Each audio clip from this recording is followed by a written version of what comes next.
नमस्ते एवरीवन। तो सीजीएल का नोटिफिकेशन आ चुका है और इस साल का टीयर 1 कंडक्ट कराया जाएगा 13 से लेके 30 अगस्त के बीच। यानी अभी से हमारे पास एग्जैक्टली 60 दिनों का समय है। मैं जल्दी से डिटेल्ड स्ट्रैटेजी और टाइम टेबल शेयर कर देती हूँ बचे हुए 60 दिनों में, ताकि आप इस साल गवर्नमेंट एग्जाम का सपना पूरा कर सको। तो स्टार्ट करते हैं। सबसे पहले तो एग्जाम का स्ट्रक्चर समझते हैं। टीयर 1 जो है वो क्वालिफाइंग नेचर का होता है। आप टीयर 1 क्वालिफाई करते हो यानी कि कट ऑफ से ज़्यादा नंबर लेके आते हो तो आप टीयर 2 के लिए एलिजिबल हो जाते हो, जो कि दिसंबर के महीने में होगा।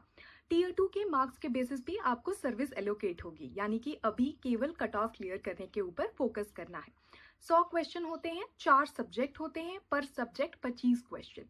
Maths, logical reasoning, English language और जनरल अवेयरनेस।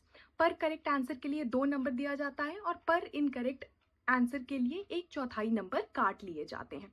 जनरल का कट ऑफ 153 मार्क्स के लगभग गया था पिछले साल। इस साल 3 से 4 नंबर ज़्यादा अज्यूम करके चलो, क्योंकि per year competition definitely increase हो रहा है। 60 दिनों को 2 पोर्शन में डिवाइड करना है। शुरू के 30 दिन आपको कॉन्सेप्ट कवर करने के ऊपर में देने हैं। डेली 8 घंटे डिवोट करने हैं, 2 घंटे पर सब्जेक्ट, यानी कि 2 घंटे मैथमेटिक्स, 2 घंटे लॉजिकल रीजनिंग, 2 घंटे इंग्लिश और 2 घंटे जनरल अवेयरनेस। मैं यहाँ पे चैप्टर वाइज डिटेल अटैच कर रही हूँ कि पर सब्जेक्ट में आपको कौन से चैप्टर्स पढ़ने हैं। मैं डिस्क्रिप्शन बॉक्स में ये सारे डिटेल आपके लिए अटैच कर दूंगी। उन चैप्टर में कौन से पर्टिकुलर टॉपिक पढ़ने हैं वो भी अटैच कर दूंगी, क्योंकि अभी हमारे पास टाइम कम है, सारे चैप्टर्स कवर करना पॉसिबल नहीं है।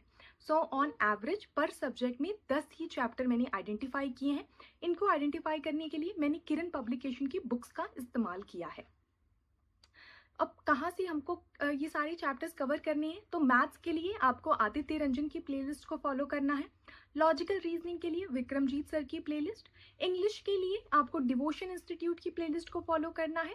और जनरल अवेयरनेस में स्टैटिक के लिए आपको परमार एसएससी की प्लेलिस्ट को फॉलो करना है।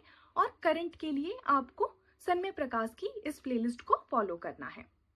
इसके अलावा अगर आप कोई और रिसोर्स फॉलो करना चाहते हो, ये रिसोर्सेज आपको पसंद नहीं है, तो please go ahead. Concept cover करना है, कहाँ से करना है ये इंपॉर्टेंट नहीं है।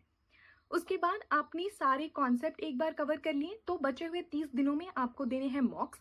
अगर आप ऑफलाइन फॉर्म में मॉक देना चाहते हो नेट ऑफ करके, तो किरण पब्लिकेशन की सॉल्ट पेपर बुक्स आपके लिए बेस्ट रिसोर्स साबित हो सकती है। यहाँ पे पिछले साल का यानी 2024 का जो 36 शिफ्ट में पेपर हुए थे, सारे पेपर इन डेप्थ आपको दिए गए हैं। सारे क्वेश्चन बिल्कुल चेक्ड हैं, वेरीफाइड हैं। आप यहाँ से 1 घंटे में बिल्कुल एग्जाम हॉल की तरह बैठ के आपको पेपर अटेम्प्ट करना है। उसके बाद आपको 2 घंटे दे के उनको एनालाइज करना है।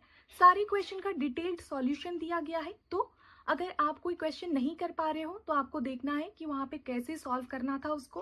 अगर आपने कोई क्वेश्चन कर भी लिया है, फिर भी आपको देखना है कि और ईजियर वे में उसको कैसे बुक के अंदर में सॉल्व किया गया है। 1 घंटे का मॉक दे दिया, 2 घंटे एनालाइज कर लिया। बचे हुए 5 घंटे आपको जो कॉन्सेप्ट आपके नहीं कवर्ड हो पाए, जो क्वेश्चंस आपके नहीं बन पाए, कौन सा टॉपिक आपका छूटा है, आपको वापस से जाके इन रिसोर्सेज पे वो पर्टिकुलर टॉपिक को कवर करना है, ताकि आप नेक्स्ट डे जब नया मॉक दो तो वो पर्टिकुलर टॉपिक के क्वेश्चंस को आप कर पाओ। अगर आप ऑनलाइन फॉर्म में देना चाहते हो तो आप क्रैक्यू पे मॉक्स को अटेम्प्ट कर सकते हो। पिछले साल के सारे मॉक्स फ्री में आपके लिए अवेलेबल हैं। ऑनलाइन आपको फाइनल पेपर भी देना है, तो यहाँ से आपकी प्रैक्टिस और अच्छी हो जाएगी। तो यार that's pretty much about it. Hope it was helpful. Thank you.